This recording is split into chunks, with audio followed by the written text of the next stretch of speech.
So hello everyone, आज की video में हम आईआईटी मद्रास के एक और न्यूली लॉन्च्ड बीएस डिग्री के बारे में बात करने वाले हैं। तो इस डिग्री का पूरा नाम है BS degree in aeronautics and space technology.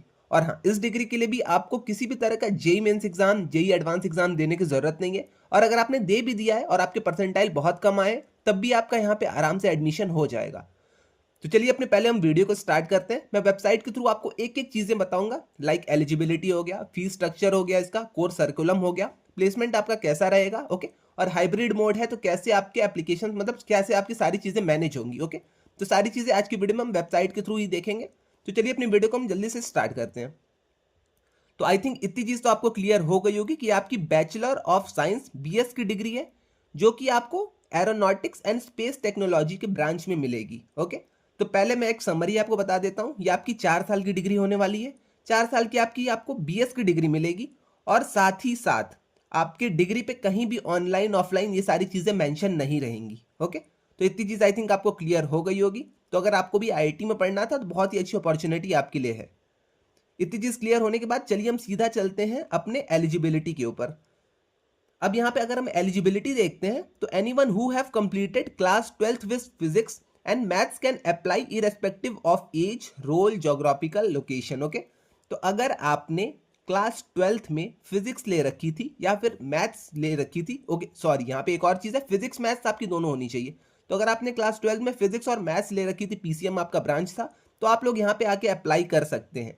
यहाँ पे कोई भी एज का क्राइटेरिया नहीं है कि एज इतनी होनी चाहिए, कोई भी क्राइटेरिया नहीं है। तो आपकी एज कितनी भी है आप यहाँ पे आके अप्लाई कर सकते हैं। लोकेशन का आपका कोई भी यहाँ पे दिक्कत नहीं है। वर्किंग प्रोफेशन के आप हैं, फ्रेशर हैं, तब भी आप यहाँ पे अप्लाई कर सकते हैं, कोई भी आपको यहाँ पे दिक्कत नहीं होगी, ओके। तो एलिजिबिलिटी बहुत ही सिंपल सी है, क्लास 12 में आपके फिजिक्स और मैथ्स होने चाहिए। इसके बाद हम यहाँ पे कोर्स वर्क की बात कर लेते हैं कि कोर्स वर्क आपका कैसा रहेगा, पूरा डिग्री ऑनलाइन रहेगी या फिर पूरी डिग्री ऑफलाइन रहेगी। तो यहाँ पे इन्होंने बहुत ही सिंपल लिखा है, content, tutorials, doubt clearing sessions and assignments will be online. तो जो आपके ट्यूटोरियल्स रहते हैं, कंटेंट आपके जो भी रहेंगे, ओके, वो आपके रिकॉर्डेड लेक्चर्स के फॉर्म में रहेंगे। ट्यूटोरियल्स आपके और डाउट आपके सेशंस जो रहेंगे वो सारे आपके ऑनलाइन रहेगी। क्विजेस एग्जाम्स जो आपके होंगे वो आपके इन सेंटर होंगे, तो आपको सेंटर पे जाके एग्जाम्स देने पड़ेंगे। आपने बहुत सारे एग्जाम्स सेंटर पे जाके दिए होंगे, लाइक आपका जेई मेंस ही मान लीजिए, जेई एडवांस मान लीजिए, तो सेम ऐसे ही आपको सेंटर पे जाके एग्जाम्स देने पड़ेंगे। और जो आपकी लैब्स होंगी वो आपकी आईआईटी मद्रास के कैंपस में होगी।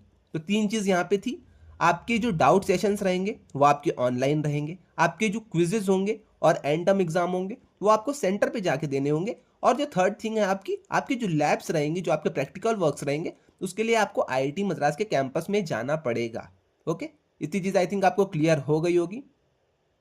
इसके बाद यहाँ पे इन्होंने बात की है फ्लेक्सिबिलिटी की। तो फ्लेक्सिबिलिटी मैं आपको ऐसे ही जनरली समझा देता हूँ। तो यहाँ पे आपके तीन तरह के यहाँ पे मतलब कोर्स स्ट्रक्चर रहेगा, जिसमें आप एग्जिट कर सकते हैं, एंट्री भी कर सकते हैं। तो फर्स्ट आपका यहाँ पे रहेगा फाउंडेशन लेवल, ओके। तीन तरह के आपके यहाँ पे लेवल है। फाउंडेशन लेवल हो गया, फाउंडेशन आप जैसे ही क्लियर करेंगे तो आप डिप्लोमा लेवल में जाएंगे। डिप्लोमा आप जैसे ही क्लियर करेंगे तो आप अपने बीएस डिग्री लेवल में चले जाएंगे। बीच में अगर आपको फाउंडेशन के बाद इस डिग्री को छोड़ना है तो आप फाउंडेशन के बाद इस डिग्री को छोड़ सकते हैं। उसके वैसे ही सेम आपका डिप्लोमा के केस में, डिप्लोमा के बाद अगर आपको इस डिग्री को छोड़ना है तो डिप्लोमा के बाद छोड़ सकते हैं। वैसे ही सेम आपका यहाँ पे बीएस के केस में भी, अगर आपको पूरी बीएस डिग्री 4 साल की कंप्लीट करनी है तो आप 4 साल की डिग्री कंप्लीट करके भी इस प्रोग्राम को लीव कर सकते हैं, ओके। एक और चीज इन्होंने यहाँ पे इस बार नई चीज ऐड की है यहाँ पे, अगर आपके सीजीपीए डिप्लोमा लेवल में अच्छे आते हैं तो आपका एक इंटरव्यू होगा। अगर आप इंटरव्यू को क्रैक कर जाते हैं तो आप आईआईटी मद्रास के कैंपस में जाइए, वहां पे रह के आराम से पढ़िए, कोई भी दिक्कत आपको नहीं होगी, ओके। तो अगर आपको अपनी डिग्री को ऑफलाइन बनाना है तो आप यहाँ पे ट्राई करिएगा कि आपके सीजीपीए डिप्लोमा में अच्छे रहें, और इंटरव्यू की आप अच्छी खासी तैयारी कर लीजिएगा। जैसे ही आपका इंटरव्यू क्रैक होगा तो आप डिग्री लेवल के लिए सीधा चले जाएंगे अपने आईआईटीएम के कैंपस में। वहां आपकी ऑफलाइन स्टूडेंट्स के साथ पढ़ाई होगी, हॉस्टल्स आपको अलॉट होंगे, सारी चीजें आपकी सेम ऑफलाइन वाले स्ट्रक्चर में होगी, ओके। अब इतनी चीज आई थिंक आपको क्लियर हो गई है। अब हम चलते हैं अपने नई चीजों के ऊपर।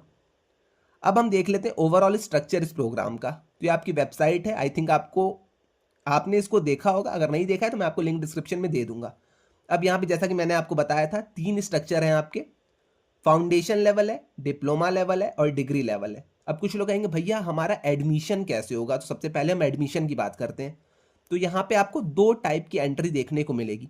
फर्स्ट है आपकी जेई बेस्ड एंट्री, सेकंड है आपकी रेगुलर एंट्री।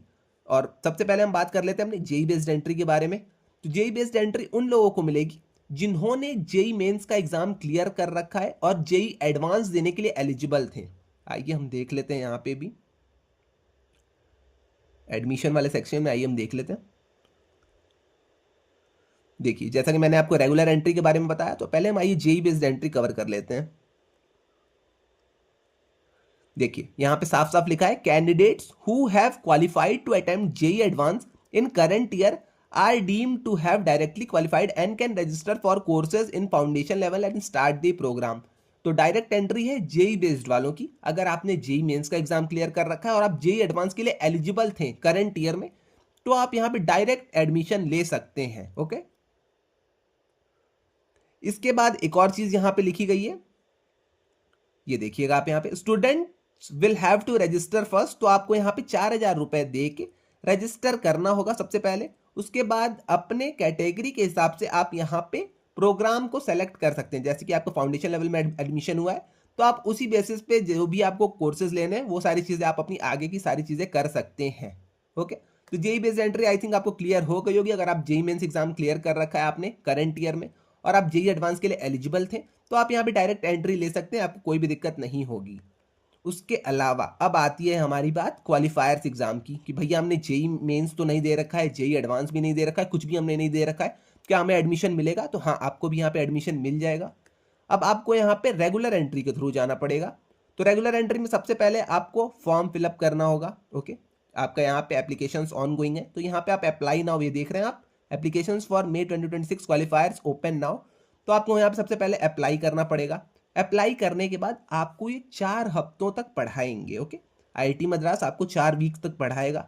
4 वीक्स तक आप जैसे ही पढ़ लेंगे, उसके बाद आपका एक एग्जाम होगा। ओके, मैं इस पूरे की आपको एक समरी बता रहा हूँ।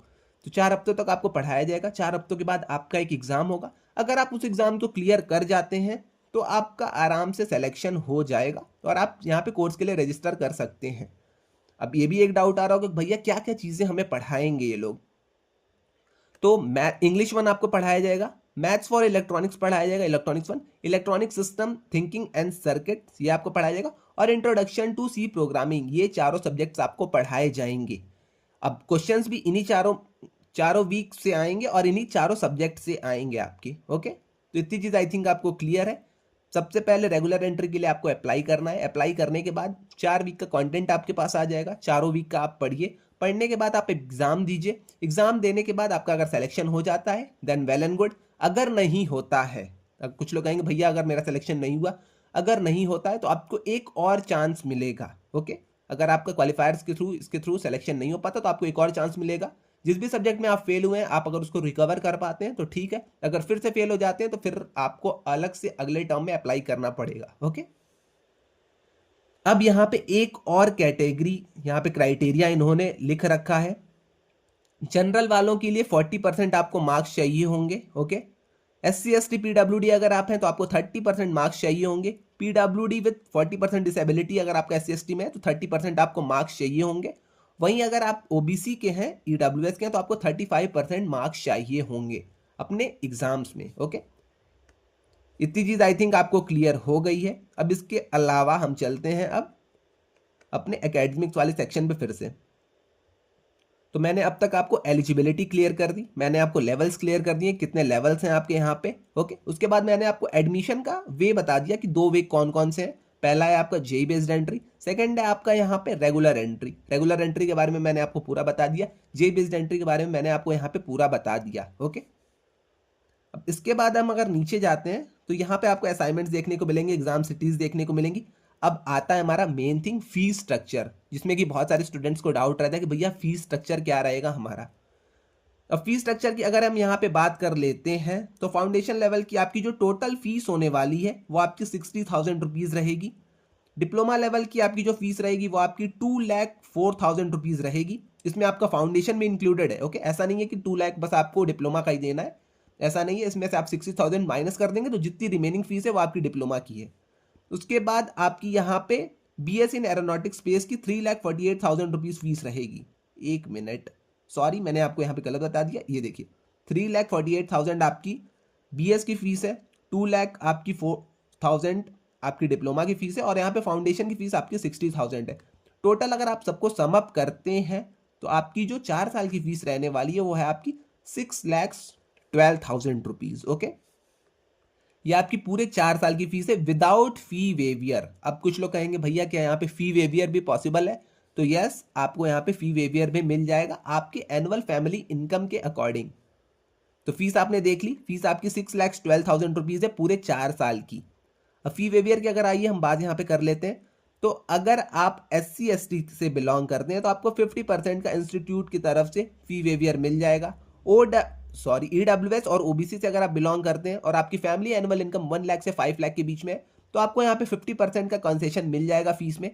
तो आप यहाँ पे 50% कंसेशन कर सकते हैं अपनी फीस में। तो आप देख लीजिएगा इसका 50% करके आपकी फीस बहुत ही ज़्यादा कम हो जा रही है। ओके, वैसे ही अगर आप SC/ST और PWD हैं, डिसेबिलिटी कोटा है, ओके, तो 75% आपको फी वेवियर मिलेगा। वहीं अगर आप SC/ST PWD हैं, EWS है, OBC हैं और आपकी एनुअल फैमिली इनकम 1 लाख से कम है तो आपको यहाँ पे 75% की फी वेवियर मिलेगी।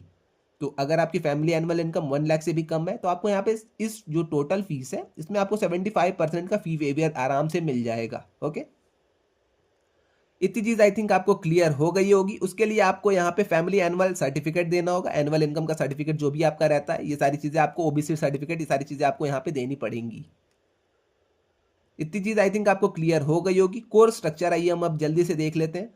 तो फाउंडेशन में जब आपका एडमिशन होगा, जब भी आपका एडमिशन होता है तो फाउंडेशन में आपको इंग्लिश 1 पढ़ाया जाएगा, मैथ्स 1 इलेक्ट्रॉनिक्स का पढ़ाया जाएगा, C प्रोग्रामिंग आपको पढ़ाया जाएगा, इलेक्ट्रॉनिक सिस्टम आपको पढ़ाया जाएगा, इंग्लिश 2 आपको पढ़ाया जाएगा, मैथ्स फॉर इलेक्ट्रॉनिक्स 2 पढ़ाया जाएगा। ओके, वैसे ही आपका इंट्रोडक्शन टू एरोस्पेस सिस्टम पढ़ाया जाएगा और इंजीनियरिंग मैकेनिक्स आपको यहाँ पे टोटल पढ़ाया जाएगा। ओके, वैसे ही आप यहाँ पे डिप्लोमा का भी देख सकते हैं, सेम वैसे ही आपका यहाँ पे डिग्री लेवल का भी कोर्स स्ट्रक्चर रहेगा। ओके, डिग्री लेवल का आप यहाँ पे देख लीजिएगा एक बार। तो आई थिंक इतनी चीजें आपको क्लियर हो गई होंगी, एडमिशन कैसे होगा, क्या होगा, आगे का प्रोसेस कैसे आपकी एंट्री होगी, ये सारी चीजें आपकी क्लियर हो गई होंगी। अगर आपने BS डेटा साइंस का स्ट्रक्चर देख रखा है तो आपको बहुत ज़्यादा यहाँ पे इजी हो जाएगा ये सारी चीज़ें समझने में। ओके, तो अगर आप BS डेटा साइंस में एडमिशन ले चुके हैं या फिर इलेक्ट्रॉनिक सिस्टम में एडमिशन ले चुके हैं तो आपको ये सारी चीज़ें थोड़ी सी ज़्यादा अच्छे तरीके से समझ में आ रही होंगी। अब कुछ लोग का डाउट आएगा, भैया क्या हम BS डेटा साइंस में हैं, क्या हम डेटा साइंस के साथ ही साथ इस डिग्री को भी कर सकते हैं? तो ऐसा नहीं है। अगर आप कोई भी एक BS की डिग्री ले रखे हैं तो आप यहाँ पे इस डिग्री के लिए अप्लाई नहीं कर सकते हैं। ओके, अब इसके अलावा रेगुलर एंट्री मैंने आपको बता दी, एप्लीकेशन का प्रोसेस मैंने आपको बता दिया, एलिजिबिलिटी मैंने आपको बता दी, मैंडेटरी रिक्वायरमेंट्स आपको मैंने बता दी। इंपॉर्टेंट डेट्स अगर आपको देखनी है तो इंपॉर्टेंट डेट्स भी हम देख लेते हैं। तो क्वालिफायर का एप्लीकेशन फॉर्म स्टार्ट हो चुका है, तो जिन भी स्टूडेंट्स को अप्लाई करना है वो लोग यहाँ पे अप्लाई कर सकते हैं। आपका जो फॉर्म क्लोज होगा वो आपका 31 मई 2026 को क्लोज होगा। ओके, आपका वीक का जो आपके लेक्चर से स्टार्ट होंगे 12 जून 2026 को आपके यहाँ पे लेक्चर से स्टार्ट हो जाएंगे। ओके, जैसे कि आपको 4 वीक का पढ़ाया जाएगा जो कि मैंने आपको बताया है। तो 4 वीक का आपको जो पढ़ाने वाले सीन स्टार्ट होगा वो आपका 12 जून से स्टार्ट हो जाएगा। क्वालिफायर का जो आपका एग्जाम होगा वो आपका 19 जुलाई को होगा। ओके, तो 19 जुलाई को आपका क्वालिफायर का एग्जाम हो जाएगा। अगर आप इसको क्वालिफाई कर पाते हैं देन वेल एंड गुड, आपका रिजल्ट आ जाएगा 23 जुलाई को और आपका कोर्स रजिस्ट्रेशन ओपन हो जाएगा। अगर आप क्वालिफाई कर गए तो 23 को ही आपका कोर्स रजिस्ट्रेशन भी ओपन हो जाएगा। ओके, इतनी चीज़ आई थिंक आपको क्लियर हो गई होगी, सारी चीज़ें आपको समझ में आ गई होंगी। मैंने आपको एलिजिबिलिटी भी बता दी। इसके अलावा अगर आपको कोई भी डाउट आता है, हाँ चलिए एक लास्ट चीज़ हम देख लेते हैं, भैया कितने रुपए लगेंगे हमको एप्लीकेशन फॉर्म भरने के लिए? तो अगर आप जनरल OBC EWS के एप्लीकेंट हैं तो आपको 4,000 रुपीज़ एप्लीकेशन फीस देनी पड़ेगी। अगर आप SC/ST वाले हैं तो आपको 2,000 रुपीज़ देना पड़ेगा और अगर आप SC/ST PWD कोटा वाले हैं तो आपको 1,000 रुपीज़ यहाँ पे देना पड़ेगा। ओके, यहाँ पे 40% डिसेबिलिटी भी लिखा हुआ है, वो भी आप एक बार ध्यान दे दीजिएगा। तो इतनी चीज़ आई थिंक आपको क्लियर हो गई होगी। तो अगर आपने JEE मेंस दे रखा है, नहीं दे रखा है, कोई दिक्कत नहीं, 4,000 आप दीजिए, एप्लीकेशन फॉर्म को फिल करिए, एग्जाम को दीजिए, यहाँ पे सेलेक्ट हो जाइए और इस प्रोग्राम में एंट्री ले लीजिए। ओके, इतनी चीज़ आई थिंक आपको क्लियर हो गई होगी। इसके अलावा आपको कोई तो डाउट आ तो नहीं रहा होगा आई थिंक। ओके, सारी चीज़ें मैंने आपको एक एक करके अच्छे से एक्सप्लेन करी है। अब कुछ लोग कहेंगे भैया हमें कैंपस जाने का चांस मिलेगा? तो हाँ, आपको लैब के टाइम कैंपस जाने का चांस मिलेगा। पैराडॉक्स आपका फेस्ट होता है तो फेस्ट के टाइम आपको यहाँ पे कैंपस जाने का चांस मिलेगा।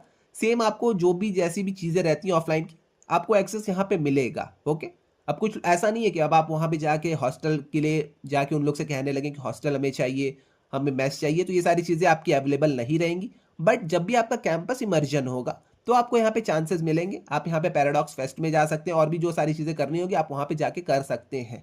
ओके, उसके अलावा आपके लैब्स होते रहेंगे, तो लैब्स में आपको आना जाना आपका लगा रहेगा आईआईटीएम के कैंपस में। ओके, तो इतनी चीज़ आई थिंक आपको क्लियर हो गई होगी। इसके अलावा अगर आपको कोई भी डाउट आता है तो आप आके कमेंट सेक्शन में मुझसे पूछ सकते हैं, वरना आप हमारा व्हाट्सएप डिस्कशन ग्रुप ज्वाइन कर लीजिएगा, लिंक मैं आपको डिस्क्रिप्शन में दे दूंगा। तो वहाँ से भी अगर आपको कोई भी डाउट आता है तो आपकी बहुत ज़्यादा हेल्प हो जाएगी। तो आज के लिए बस इतना ही, मिलते हैं नेक्स्ट वीडियो में। Till then bye bye.